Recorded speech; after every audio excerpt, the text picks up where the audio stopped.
Okay, so in this video we're going to talk about directional test, 1 and 2 tailed tests. So the test we just did in our last video about the coffee cans having 3 pounds of coffee in them, that was a 1-tailed test because the hypotheses were directional. That is, we said mu was greater than or less than. So anytime you see a hypothesis with the words greater than or less than, it's a directional hypothesis. So in those, that's a 1-tailed test.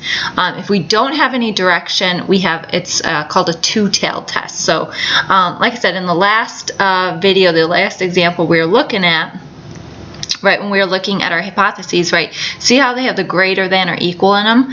This means that it's directional. So we're looking at a 1-tailed test. The reason why it's directional and why it's 1-tailed is because we're looking at a value being greater than, for example, the mean of something. So that's this. So we're looking at specifically the tail, the upper tail of the distribution. So it's just 1-tailed. So what would be a 2-tailed example? When it's non-directional, let's look at an example. So max flight creates golf balls with a mean driving distance of 295 yards. Manufacturing, that department wants to make sure the mean driving distance is 295.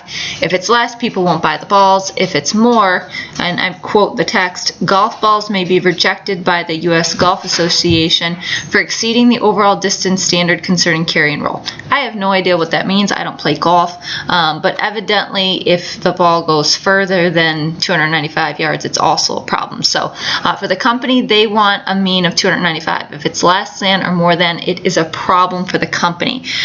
So in this example, we're just looking at, we want the balls to have that mean driving range of 295 yards.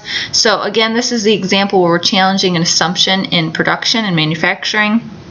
So our null is that, right, that the mean driving distance is 295. So in this one, we're not specifying a direction. We're not saying that it should be no more than 295 yards or it should be less than or whatever. We're just saying it should be 295 yards. So because of that, it's a 2-tailed test, right? So anytime you see no direction, right, if you see equal signs in the hypotheses, you know you have a 2-tailed test. So that's really the difference between a 1 and 2-tailed test. It really has to do with your hypotheses having some type of direction. So whether it's greater than or equal to, or if you're just saying things are equal to or not equal to, that would be a 2-tailed test. So the process is exactly the same, except for now we just have to take into consideration our probabilities in the tails. So if we look at this example and say we calculate our z statistic as a negative 1.53, we could go and calculate our probability for that region, and it would be 0.063. So the thing with this is a 2-tailed test. So not only are we concerned with the area in this region, but we're also concerned with the region in this area. And because the distribution is symmetric, the area under the curve in this region is also, whoops, sorry about that, the same as the region in this tail. So basically what you can do is you can calculate this and then just multiply it by 2 to get your total p-value. So that's really the only difference for 1 and 2-tailed tests. Let's go through that example just to make sure that that makes sense. So let's assume that our sample size is 50. We have a standard deviation of the population is 12. It's known. Alpha is 0.05, and then there's our average from the sample that we found. So that's our point estimate. So again, we have to find the standard error of the sampling distribution, which is equal to 1.7. We find our z statistic, right, which is the difference between x bar and mu divided by the standard error. Whoops. Sorry about that.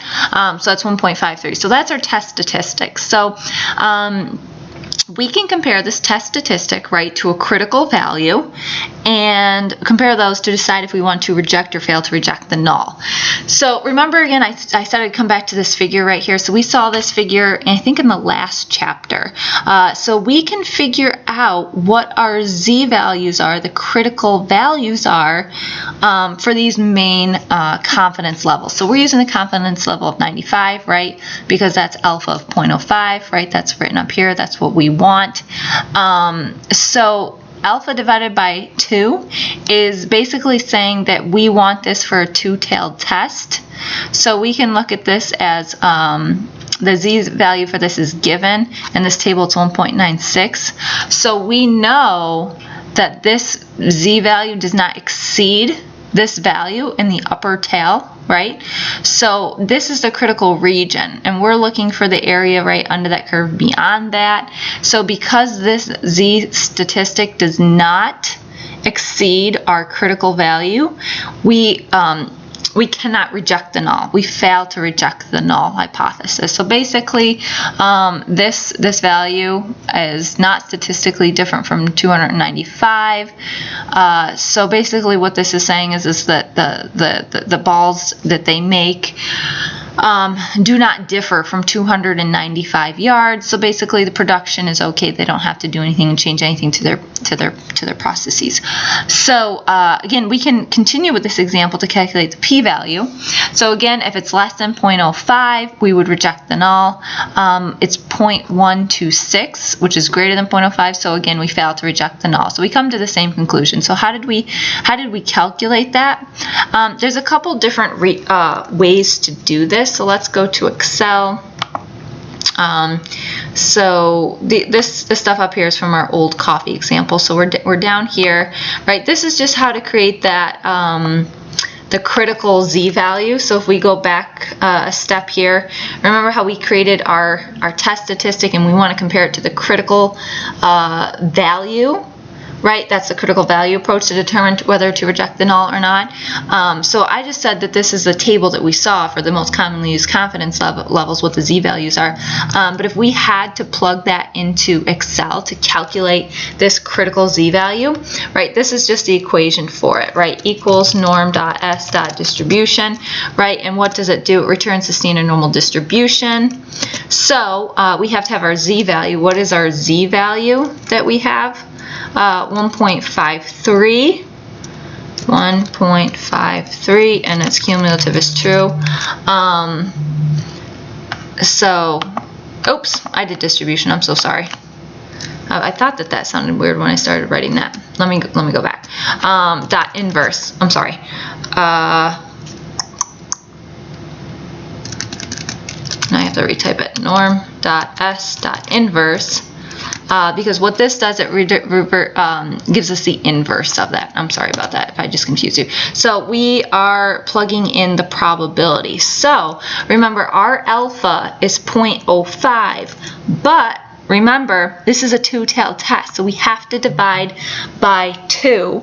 So we're actually plugging in 0.025, and that will give us 1.96, right? 1.96, that's our z-score.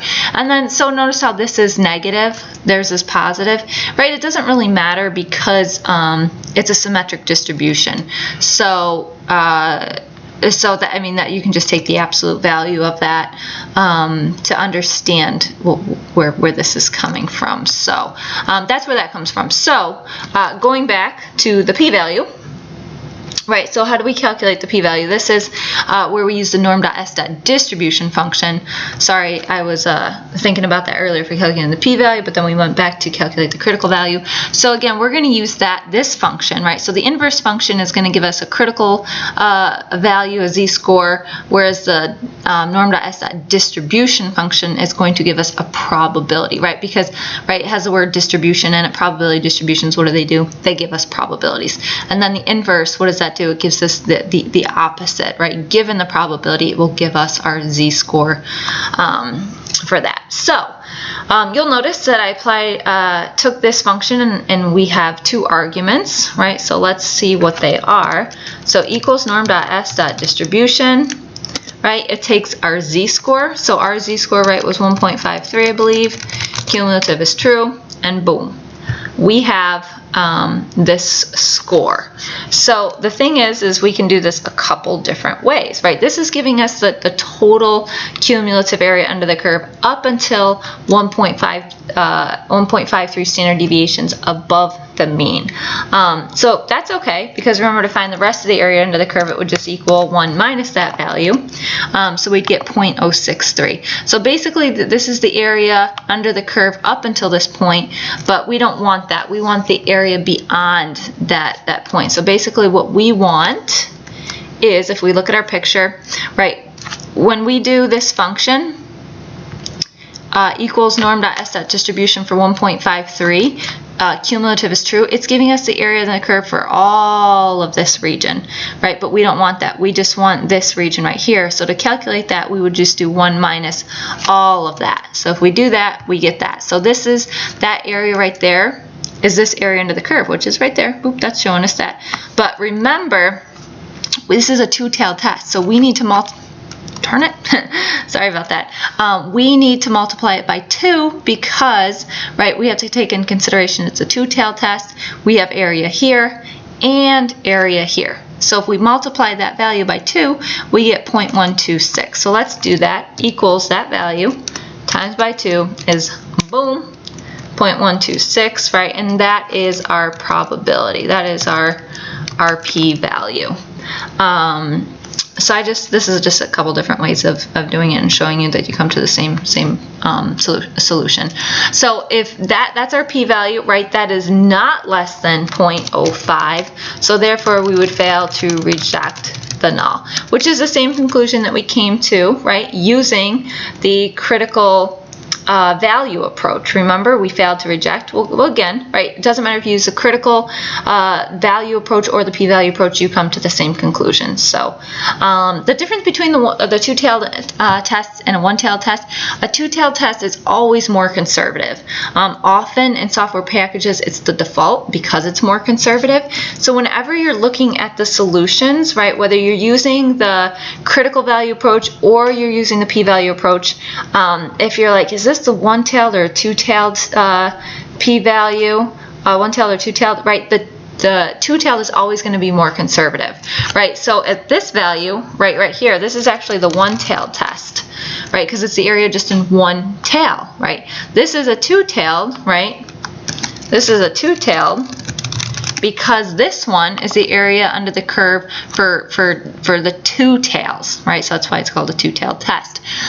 So obviously, if we're looking to make a decision based off of these p-values, for this one actually is marginally significant, right? Because it's less than 0.10. So this one you'd find some marginal support for, but for this one there's no support, right? So this one would definitely be, fail to reject, as we said before, where this one might be, you might have support to reject the null, but it's kind of borderline. I mean, if you get to this point, it's close, but I mean, this is something where there's just marginal evidence. There's not a decent amount of evidence, but I mean, that again is where statistics is up to interpretation and taking into context the data, the information, what you're looking at, the importance of your results, and the effect that they have on whatever decision you're making. But again, the important thing to recognize is, right, the two-tailed test is more conservative. So in this case, right, we would, if you think about what do you mean conservative, right, in this one with the two-tailed test, right, we have no support to reject the null. So in this one with a two-tailed test, right, we fail to reject the null. So basically what this means is for production you're okay. But for this one it's marginally significant, so it might say that, hey, with production, maybe the average distance of your balls is approaching close to being more than 295 yards, so you should probably be careful with your production process. So in this one you're making decisions in terms of the effect on what's happening. With this one, you're being more conservative in that regard. So that's just the difference between the one and two-tailed test. So I think that's mostly it.